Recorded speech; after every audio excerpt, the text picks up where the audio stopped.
In the book, My Heart, Christ's Home, Robert Boyd Munger writes about the moment he gave his life to Jesus.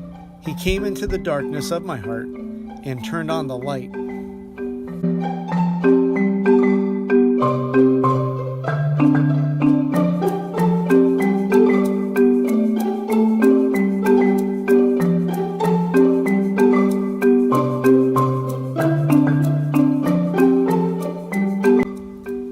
He then shares how room by room, Christ revealed his desires for each room of the heart he now would call home, and why we should choose to live wholehearted. Don't be a hypocrite. It's going to be live. Today I want to talk to you about food. I think you're going to be okay with that.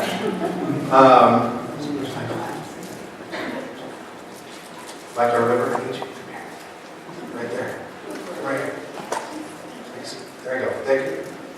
When I think about food in the dining room, I think about Grandma's house. Grandma's not around anymore, but man, she did a fabulous job at making meals. I mean, we had the napkins that you had to put on your lap. I never did. With the napkin rings, and she was like proper because she had like different forks for everything. You know, like this is supposed to be your salad fork, this is your dinner fork, and she had like, you know, orders. She had like salad and soup, and then we had our main course. And had her dessert. That's what I remember from Grandma. Great cook, awesome times. The dining room is a place where we hang out, talk about things. I remember when we found out, this is a Chinese buffet, it wasn't at home, but I remember over a meal, announcing to Carrie's parents that we were having Eli way back in the day. Important things to discuss at the dining room. And at the same time, we're eating food to give nutrition, give energy to, keep our bodies going. One thing we should be eating, but maybe not, but we have one example right here, the healthy food. Just going to put on this table right here.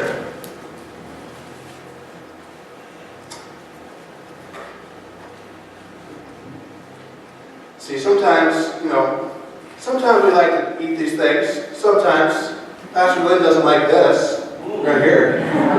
I got to pick on. I'm trying to find something because you put me in this video on a bicycle. Okay, remember that? I'm trying really hard. And my time is limited up here, so I just got to find something. You know, I was thinking about throwing it out, but I just. But broccoli, it's awesome. It's full of vitamin K and C, helps fight skin damage, improves bone health. And we got apples up here. And the doctor was right, by the way, they're pretty incredible. High in fiber, we know we need that. Helps fight heart disease. And reduces cancer and diabetes. Pretty big.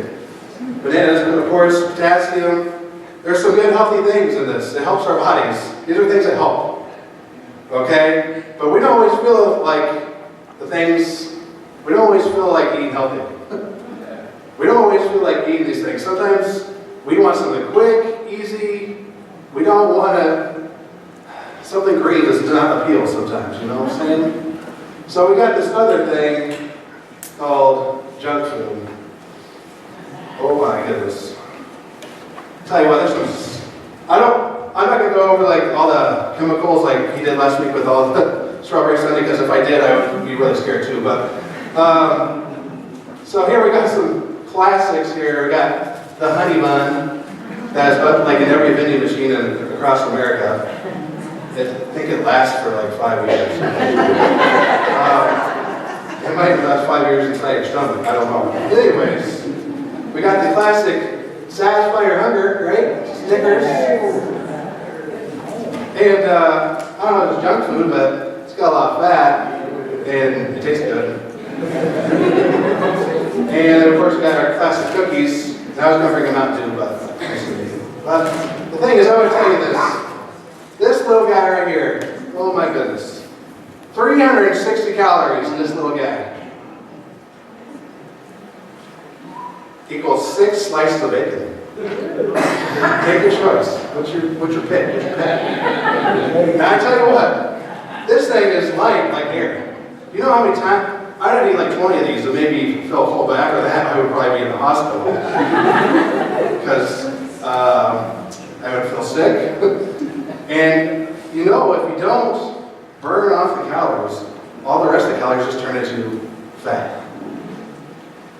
And what happens is, the more fat you get, it's harder to move. Your heart can't pump. It gets more restricted. Your arteries get clogged. We fill our lives full of junk because we feel like it, or you make a decision. You know, sometimes it's kind of like impulse buys. You're like, oh man, how can you eat $5? It's on sale.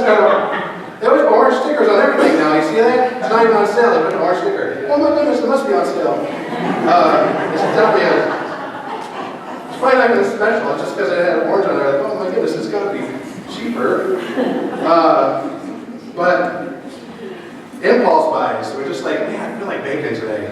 I don't feel like kale or some kind of weird green vegetable. I feel like broccoli today. He feels like honey. He likes honey buns. I found that. Yeah, he likes that. The thing is, the more and more we fill our lives with junk, the more and more our health deteriorates. And we try to fill ourselves with like kind of stuff in life, like the honey bun here, that's full of air, and we're never satisfied. Lots of calories, lots of stuff. There's a lot of calories in here, but they're not going to keep me going. Maybe keep me going to the hospital. But it's going to get me in trouble. If I had a diet of bacon and honey buns, we're in trouble. Now, if I offend you this week for dinner, I'm sorry. What I'm saying is that today we're talking about appetites and desires. I'm not talking about food, not trying to go on a diet. Maybe I did, I don't know. Because guess what? I would be a hypocrite because I need to go on a diet. So today I'm talking about the food that Jesus gives. The only everlasting food that He gives. Following His will. Being obedient to Him. As we're going through the story today, we find ourselves in the dining room of our hearts. This dining room is very special to this individual, and I think it's very special to us as well. But I'm going to read a little bit of a short story for you, so just listen. From the study, we went to the dining room, the room of appetites and desires. Now, this large room was the most important place to me. I spent a lot of time and hard work trying to satisfy all of my wants.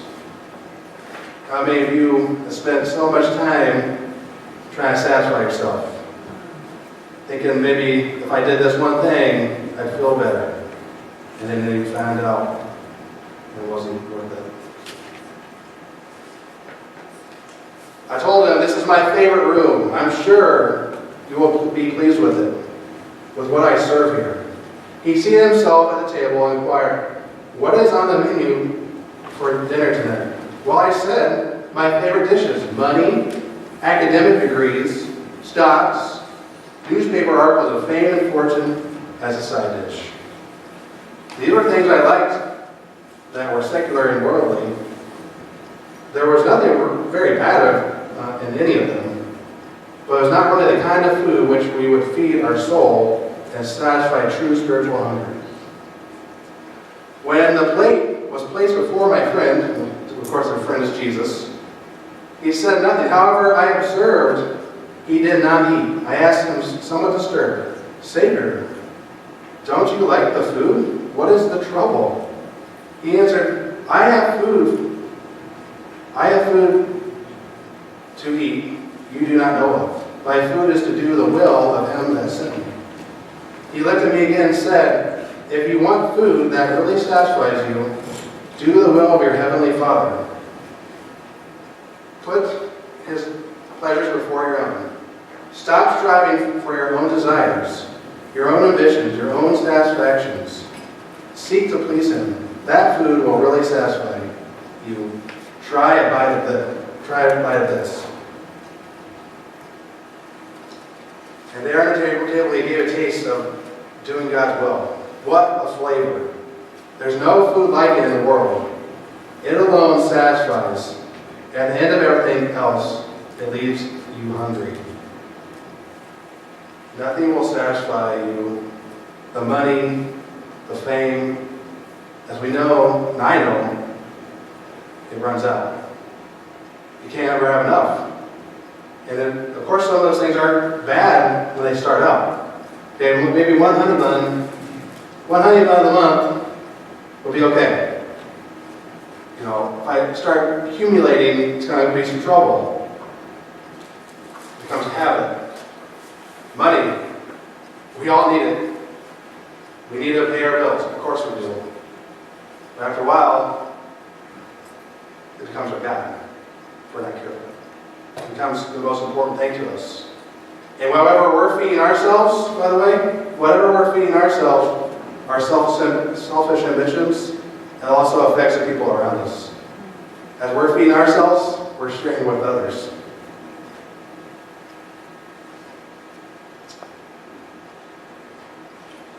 Turn to Galatians chapter 5, please.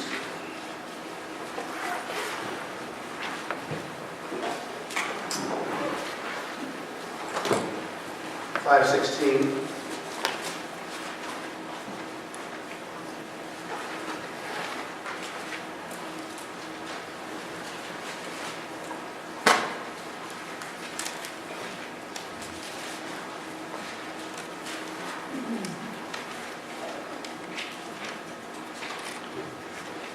Right. So I say, walk by the Spirit, and you will not gratify the desires of the flesh. For the flesh desires what is contrary to the Spirit what is contrary to the flesh. They conflict with one another, so that you are not to do whatever you want. First point is that we cannot follow Christ with a divided heart. We cannot follow Christ with a divided heart. We can't please the world, we can't please God. It's got to be one or the other. We can't be going after our own things and going after God's things. It's got to be His way. We got to make that decision. We cannot. They're contrary to each other. The flesh wants things that God doesn't want. The food that He was trying to serve Jesus, He didn't want. It was selfish. It was about Him. It wasn't about, it had no love and no joy. It was about Him.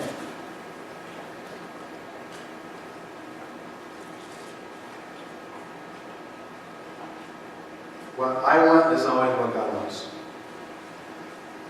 Here's my makeshift heart over here. Just kind of wondering who made the design for the heart. But we see they gave us a list later down on the scripture that 19 and 21, they give us this list of acts of the flesh. Now, sometimes when we see these lists, I want you to be very careful. When we see a list, we pick and choose. This isn't me, this isn't me. I want to say a lot of things sneak in where we don't think they are, especially as a parent. Things are happening. Think of like witchcraft. Oh, you're not practicing witchcraft. As you see in that scripture, it says witchcraft and adultery. So, like, are you giving power to other things besides God? Are you giving something else power? I've noticed as far as witchcraft goes, as far as like watching shows lately, it keeps creeping in, and sometimes we tolerate it too much. Or a show, or like, oh, it's not too bad. We let it go.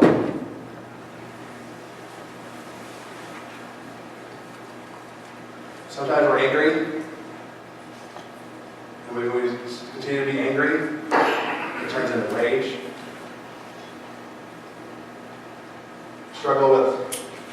We struggle with being jealous of one another, that envy. But again, careful not to say, this isn't me. Because problems. This is a list that God came up with and said, nobody's going through this. He didn't just put it there and say, well, this is just, I think we're going to fix some random things. Put it in the This is what's going on. I don't know what God knows. He knows where your heart is. And what it is right now is inviting. And so when Jesus enters our home, he enters that dining room, he wants our desires to change, our ambitions. And he wants us to go from this acts of the flesh that we were thinking was okay, but Jesus is in our heart now. He's telling us it's not. It's not about you. It's about me. Relationship with me. Trust me. Trust and obey. And then we have this awesome things coming up here, which I try to get trained with. I'll have to sing a song for me if they want to. I guess it's a Fruit of the Spirit song. Maybe someday. Second point, we must walk in the Spirit. Walk in the Spirit. Guys, we can't. I can't just say, man, I'm going to stop having a money problem today. I'm going to stop smoking today. I'm going to stop doing this today. When has that ever worked? When has ever religion worked where I'm just trying to follow a bunch of rules? I'm a rule breaker, by the way. It's hard for me to follow rules. I need help. And if I'm going to be getting help, it's going to be from the Holy Spirit. I need His help.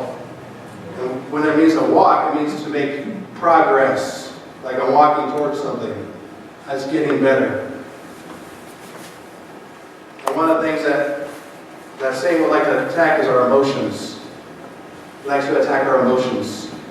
When emotions are high, you've got decisions to make. When there's financial problems, family problems, emotions are high, Satan attacks. He knows you're weak. But if you're following the Spirit, He can help you in that moment. He helps your emotions. He can help you through making decisions. We've got so many choices to make. But the best choice would be to follow the Holy Spirit. To walk with Him, to progress.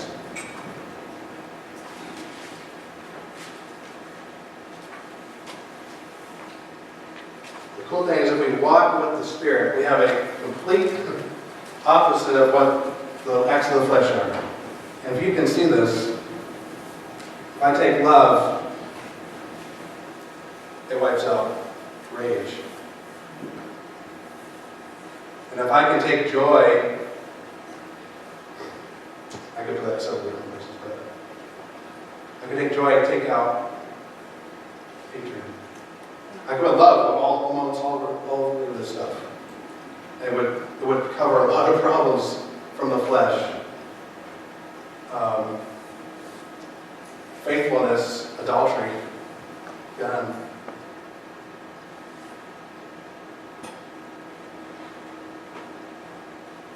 I know personally, I've never been able to do anything successful and right without God.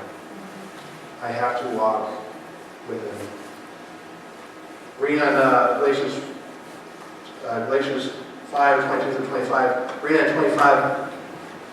Since we live by the Spirit, let us keep in step with the Spirit. Keep in step with Him. Every day, confide in Him. Trust Him.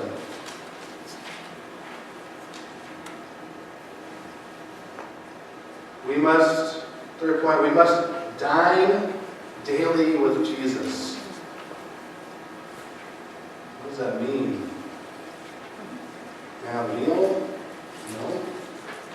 Dining daily with Jesus. This is what this means. It means every single day, spend time in His Word, getting to know Him. And at the end of the day, it's also the last words you see. The Bible is more available than ever. God's Word is more available than it ever has been. I know maybe you have these things called phones. Bible app is accessible. I would say this is also a problem. as it is a distraction, because guess what? There's texting, all the other things. So you're probably good if you went back to old paper. How about that? Oh my goodness. Wow. Paper. So important. So important that we're talking to Him every single day, communicating. How do we know God if we're not talking to Him? How do we know God if we're not reading His Word? How can we be familiar for what He wants if we don't read it? You ask Him what God wants, why don't you read His Word, and He'll tell you. Okay? There's a lot of instructions in there telling us what we need to do.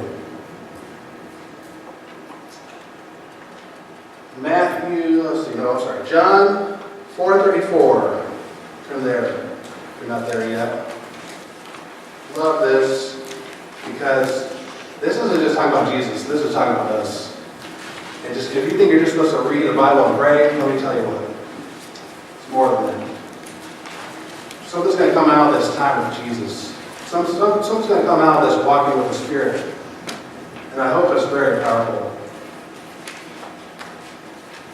He says, my food, said Jesus, is to do the will of Him who sent me and finish His work. Of course, we know Jesus finished His work, right? He died on the cross and He rose again for us, suffered for us. He wasn't weightlifting. He wasn't eating good food. He wasn't training for this. It wasn't by His strength. It was because He desired. What kept Him was a desire to do the will of the Father. He wanted to please His Father. He loved His Father. When we love somebody, I would hope that He would desire to do good things for them. What kept Him going through all the pain and the anguish was the desire to serve His Father. That was His food. That's what it was, His spiritual food. In the next verse, it's about us. Don't you have a saying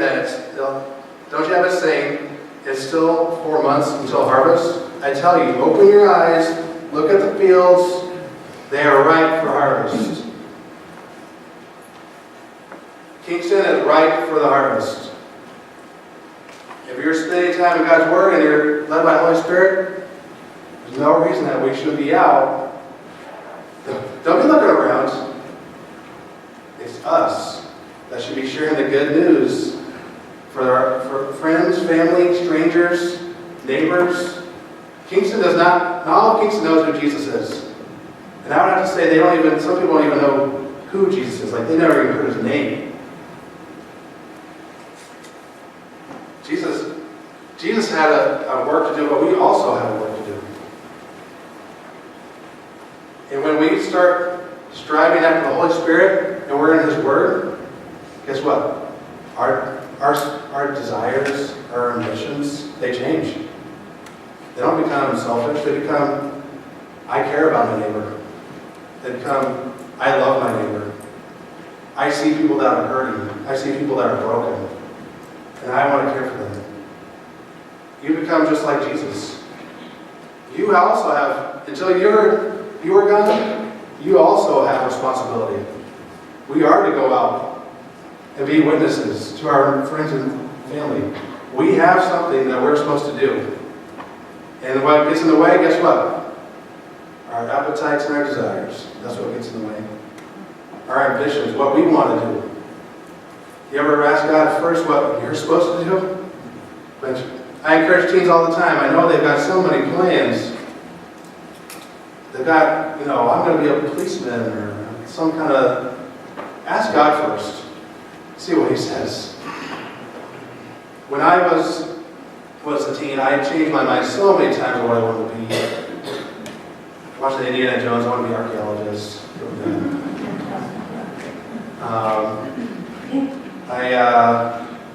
I thought about all the jobs that made money. What about a lawyer? What about a doctor? My goodness, I was still in school right now.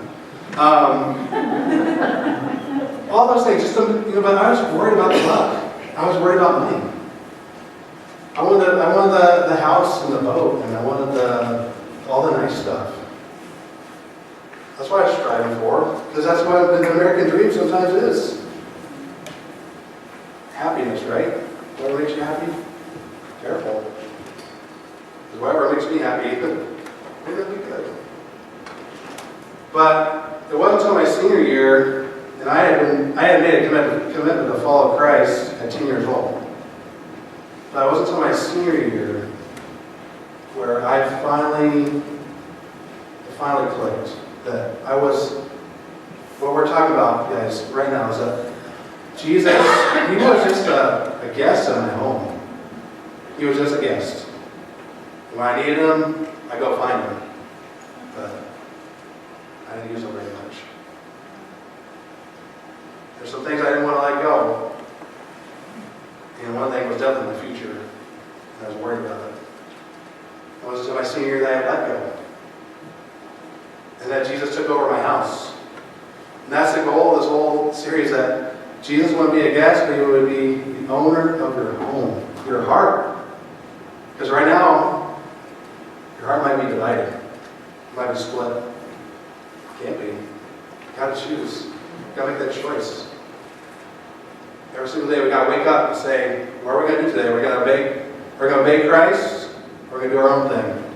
Every single day. Take our cross every single day. Got to make that choice. I was after the things of the world. And God broke my heart when I went on a missions trip. He said that the things my thoughts about people, my stereotypes, my judgment. I was on a missions trip, and then my future college professor literally pushed me across the street at these homeless people that I didn't want anything to do with, because I'm so much better than them, honestly. That's what I thought. And then I discovered, guess what? There's people in me. And I need a God that loves them. And I got something to offer, because I know who Jesus is. You might be saying today, I'm not a Bible scholar, I don't know the Bible very much. Do you know who Jesus is? Do you know what he's done in your life? That's important. If you don't know what Jesus done in your life, you need to think about it. You need to recall. You need to live it. Our community needs to know who Jesus is. It's going to be through you. You've got a great work to be done until the end of your time. But if we can trust in the Holy Spirit and let him guide us, feed into us by reading God's Word, and transform our lives, we don't have to worry about this selfish ambition. We're going to be eating some good food because we're going to be doing God's will. God's will is awesome.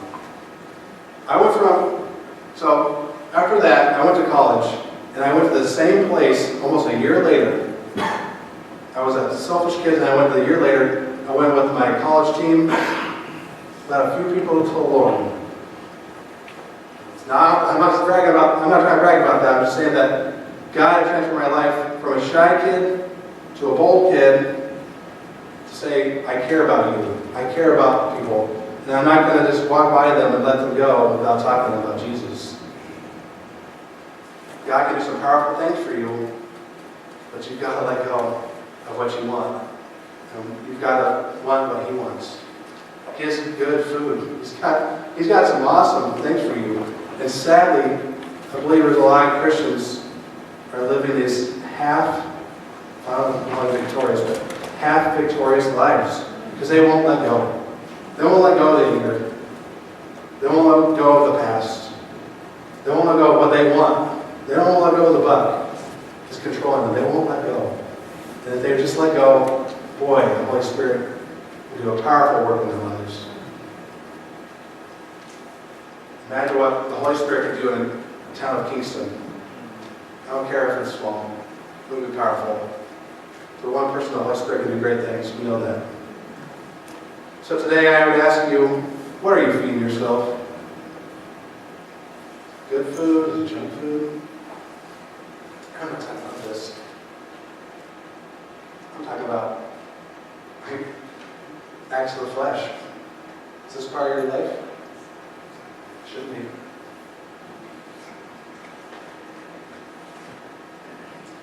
And what kind of food, if you're feeding yourself that way, what kind of food are you serving? Yeah. Is it good food? So the food, If he was at a dining room table right now, you're to feed him the same things this person tried to feed, would it be the same reaction? I don't think I'm going to enjoy that.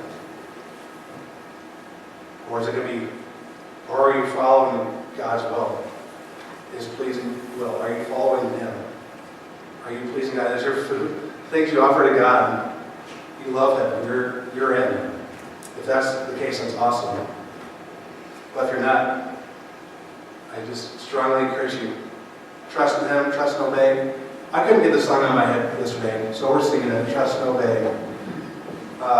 It was in my head, I just reminded me of when I was like a little boy, and it's so true. It's like the entire sermon wrapped up in the song. Trust and obey. When you have trust, which is the hardest thing for us humans to do, is to let go. To let go. We don't like surrender. We like to hold on. So I ask you, trust the Holy Spirit. Trust is leading. Would our ushers come forward to please?